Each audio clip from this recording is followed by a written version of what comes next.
Hello Call of Duty fans! This year we're trying something new. Because Black Ops 4's modes are so different, we're reviewing them separately, followed by our overall review and score. This part covers multiplayer. Call of Duty Black Ops 4 is a very good first-person shooter with new tools that encourage creativity and playstyles, but doesn't demand it.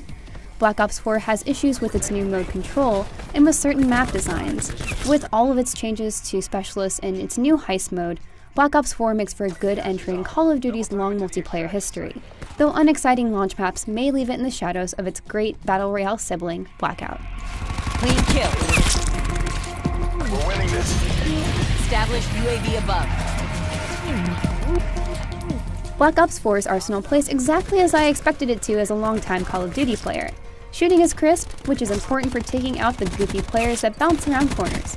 I'll take jump shots over drop shots any day. That's all par for the course, but the addition of active healing is, by far, the most universal strategic element in Black Ops 4, and it's a welcome change from the series' staple of automatic health regeneration. In the 100+ games I've played, I found that automatic weapons with a high rate of fire are popular as always, but at this point, all of Black Ops 4's weapon classes are viable, with no major unbalanced standouts. In fact, some of the best high-level weapons like the Cordite and Swordfish are available in the preset classes, giving lower-level players a chance to try out great weapons early on. Unlike hero shooters where team composition is incredibly important, Black Ops 4 specialists are an extension of your loadout, not the definition of it. That provides lone wolves like me the freedom to choose the specialist that gives me the biggest advantage on each mode or map. However, if you want to play as a team, some specialist kits work together beautifully. I love that these multiplayer characters were designed with all kinds of players in mind. I found that specialists generally feel well balanced, excluding Ajax's 9-bang that's available far too often for as useful as it is. There are ways to use some enemy equipment to your advantage though. The Engineer perk allows players to see enemy score streaks and equipment, which can help inform teams which points to target next. The new Heist mode is a great addition to Black Ops 4 multiplayer.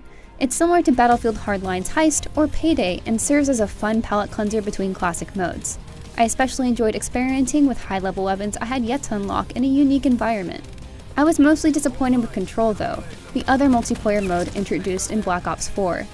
The Capture mode can offer intense matches on mid-sized maps like Jungle and Seaside, but Control also brought me the closest I've ever been to rage quitting because it's frustratingly easy to get pinned down in your spawn area if you're up against a hyper-aggressive bunch. Many of the main spawn points on new maps are in open terrain, making it easy for the opposing team to pick off newly spawned enemies over and over again. I experienced this most in modes featured in the Capture mosh pit, but the fact that my teams were pinned down like this multiple times in Black Ops 4's first week is discouraging. Some of the new, narrow, 3-lane maps like Icebreaker and Morocco also just feel stale after playing them for a few times. I'm glad that there are some new maps that are generally fun to play though, like Gridlock, Militia, and Hacienda.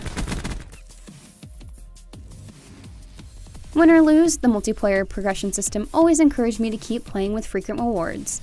Operator mods are a great incentive to keep playing, and to master weapons too.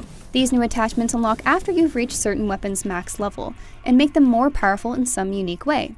Level progression also feels fair in Black Ops 4, and there's plenty of stuff to unlock and try out on the road for staging.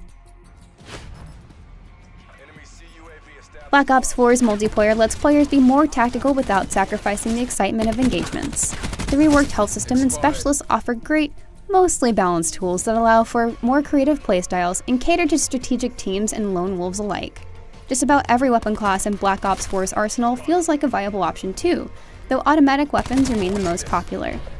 As good as these changes are, Black Ops 4 is held back by a few of its more narrow maps that feel stale after just a few playthroughs. Even worse are the unfortunate design choices around spawn areas that allow aggressive enemies to pick off players just as they're coming up. Despite these flaws, Black Ops 4 keeps pulling me back in to unlock cool operator mods for my favorite weapons and experiment with loadouts in fun new heist mode. For more on Call of Duty Black Ops 4, be sure to check out our Zombies review and our Blackout review. And for everything else, keep it on IGN.